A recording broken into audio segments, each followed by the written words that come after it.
గత 10 ఏళ్ల టీఆర్ఎస్ ప్రభుత్వం పాలనలో రాష్ట్రంలోనే నాగార్జునసాగర్ నియోజకవర్గ అభివృద్ధికి నోచుకోలేని పరిస్థితి ఏర్పడిందని సీఎం రేవంత్ రెడ్డి అభిమాన సంఘం రాష్ట్ర అధ్యక్షులు హరినాగయ్య అన్నారు. గురువారం నాగార్జునసాగర్లో ఏర్పాటు చేసిన మీడియా సమావేశంలో ఆయన మాట్లాడారు.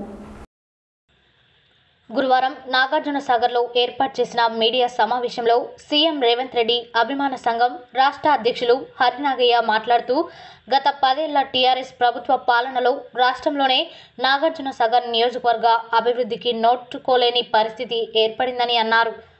ఇదే కాంగ్రెస్ గెలిచిన సంవత్సరం కాలంలోనే అనేక సంక్షేమ పథకాలకు పెద్దపీట వేస్తున్నాయన్నారు. ఈ సందర్భంలోనే కొందరు రేవంత్ రెడ్డి పాలనపై అవాకులు చవాకులు పేలుస్తూ పేద ప్రజలను తప్పుదోవ పట్టిస్తున్నారని మండిపడ్డారు.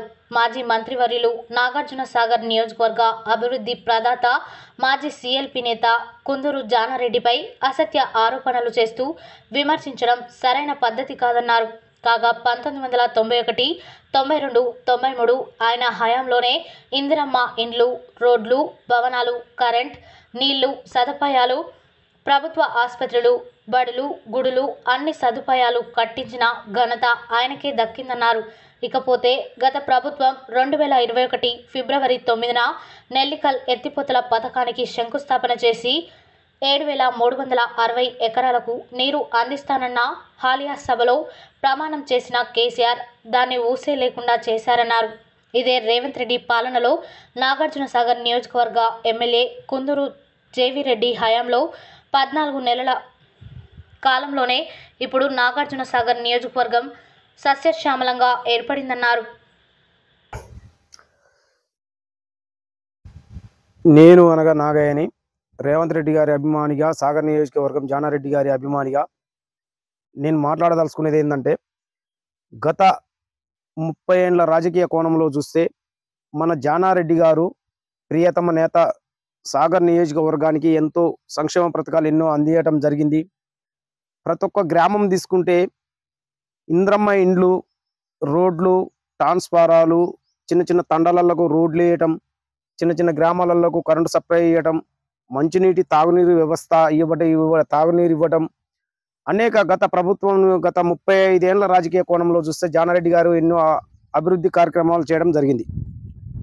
2015 గత ప్రభుత్వం 10 ఏళ్ల పాలనలో నాగార్జునసాగర్ నియోజకవర్గం కింద 10 సంవత్సరాల గత ప్రభుత్వం 10 సంవత్సరాల కాలంలో గత ప్రభుత్వం ముఖ్యమంత్రి గారు మన ప్రియతం కేసీఆర్ గారు ఒక మాట ఆలయ సభలో చేయడం అనేది జరిగింది. 2021 ఫిబ్రవరి 21, 2021లో ఇవ్వటం జరిగింది. నెల్లికల్ లిఫ్ట్ ఇరిగేషన్ చేస్తా 7,300 ఎకరాలకు నీరు అందిస్తా అని చెప్పేసి కూడా గత ముఖ్యమంత్రి గారు ఎంతో వాగ్దానం చేయడం జరిగింది. 7,300 ఎకరాలలో నీరు అందిస్తానని, ఈ సాగర్ నియోజకవర్గం ప్రజలలో కళ్ళల్లో వెలుగునిస్తానని చెప్పేసి 3 ఎకరాల భూమి ఇంటికొక 3 ఎకరాల రైతుకి ఇస్తానని, ఇంటికొక ఉద్యోగం ఇస్తానని, దళంతు బంధు ఇస్తానని, అందరినీ అనేక సంక్షేమ పథకాలు 10 వాగ్దానాలు చేసేసి కూడా ఇక్కడ రైతులని మోసం చేయడం జరిగింది. ఇదొకటి కాదు, 1969లో నాగార్జునసాగర్ డ్యామ్ కట్టడం జరిగింది. 1969లో నాగార్జున డ్యామ్ కట్టడం జరిగింది. శ్రీశైలం డ్యామ్ కట్టడం జరిగింది. ఆల్మెట్ డ్యామ్ కట్టడం జరిగింది. అప్పుడు కట్టిన డ్యామ్స్ కూడా ఇంతవరకు చెక్కు చెదరకుండా ఉన్నాయి. గత ప్రభుత్వం కాళేశ్వర్ ప్రాజెక్టు 30,000 కోట్ల రూపాయలు ప్రజాధనాన్ని ఖర్చు పెట్టి 30,000 కోట్లతో కట్టేసి ఈ రోజున అది కూలిపోవడం జరిగింది. అంతా రాష్ట్ర ప్రజలందరికీ తెలిసిన విషయమే. అలాంటి అబద్ధాలు కూడా చెప్పడం జరిగింది. ఇవాళ రైతు గత ప్రభుత్వం ఇచ్చిన 3 ఎకరాల భూమి తీసుకొని పంటలు పండియలేక అలసిపోయి సేదా తీరుతుర్రు. ప్రతి ఒక్క ఊరికి రోడ్డు వేపిస్తాడు, ఇంటికొక ఉద్యోగం ఇస్తానని చెప్పేసి కూడా గత ప్రభుత్వం ఎన్నో హామీలు ఇచ్చిన తుంగలో దొక్కింది. నిన్న ఒక అన్న అంటుండు జానారెడ్డి సార్ గారి మీద ఎంతో విమర్శలు చేయడం తగిన విషయం కాదు.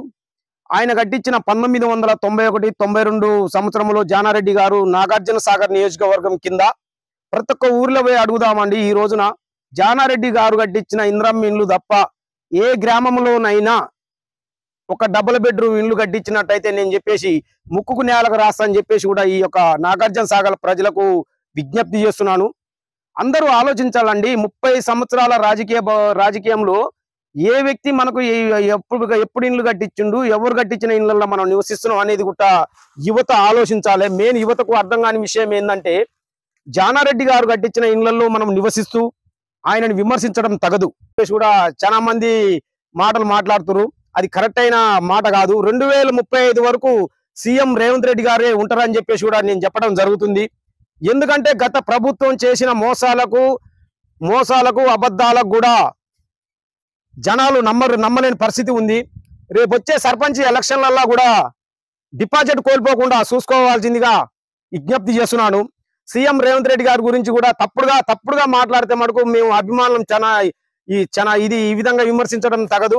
ఒక ముఖ్యమంత్రి హోదాలో మీ తండ్రి గారే ఉంటే ఆ విధంగా విమర్శ చేయడం అనేది తగు విషయం కాదు.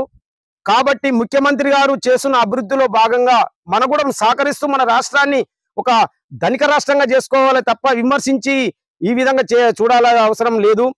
బీసీ అయినా, ఓసీ అయినా, ఎస్సీ అయినా, ఎస్టీ అయినా, మైనార్టీ అయినా, రజకులు అయినా, మా ఏ కులమైనా అందరం ఒకటే. మనకు ఈ సాగర్ నియోజకవర్గం కింద చూసుకుంటే గత 30 ఏళ్ల రాజకీయంలో జానారెడ్డి గారు కట్టించిన ఇండ్లు తప్ప గత ప్రభుత్వం కట్టించిన ఇండ్లు ఏడనైనా చూడాలని చెప్పేసి కూడా ఒకసారి నాగార్జున సాగర్ నియోజకవర్గాల ప్రజలకు చూస్తున్నాను. గత ప్రభుత్వం చెంచు కాలనీ తీసుకున్నాం. చెంచు కాలనీకి కనీసం వసతులు కూడా లేకుండా అయిపోయినాయి. ఎంతో మంది రాజకీయ నాయకులు ఆలేలా ఎంతో అభివృద్ధి చేసిన జానారెడ్డి గారు చేసిన అభివృద్ధి గత 10 ఏళ్లుగా ఎవరు ఒట్టి మాటలు తప్ప ఏడ కూడా సంక్షేమ పథకం అనేది నేను చూపెడతాను. నా ఎంపర్ రావాల్సిందిగా కోరుచున్నాను. ఏ వ్యక్తి వచ్చినా గానీ నేను జానారెడ్డి గారు 30 ఏళ్ల రాజకీయంలో చేసిన అభివృద్ధి కళ్ళ కట్టినట్టు చూపెడతా. గత ప్రభుత్వం 10 ఏళ్ల పాలనలో చేసిన అభివృద్ధి చూపెట్టేందుకు సిద్ధమా? లేని పక్షంలో నేను ముక్కుకు నేలకు రాస్తా అని చెప్పేసి కూడా ఈ విధంగా మన రాష్ట్ర ప్రజలకు ముఖ్య విజ్ఞప్తి చేస్తున్నా. మొన్న ఒక అన్న అంటుండు, జానారెడ్డి గారు చేయబట్టే అదేంది ఇదేంది అంటుండు, కానీ ఆయన ఆశీర్వాదం లేకపోతే మీరు ఈ రోజున ఇక్కడ ఉండే స్థాయిలో కానే కాదు. జానారెడ్డి గారిని విమర్శించడం తగదు. ఆయన మహానుభావుడు. ఆయన కట్టించిన ఇళ్లలో నివసిస్తూ ఆయన చేసిన సంక్షేమ పథకాలు, రోడ్లు కానీ, ట్రాన్స్ఫారాలు కానీ, నీటి వసతి కానీ, పేదోళ్లకు రేషన్ కానీ ఇవన్నీ ఆయన పెట్టిన భిక్ష అని చెప్పేసి కూడా మీరు ఆలోచించాలి. యువతకు మెయిన్ ఏం ఆలోచించాలి?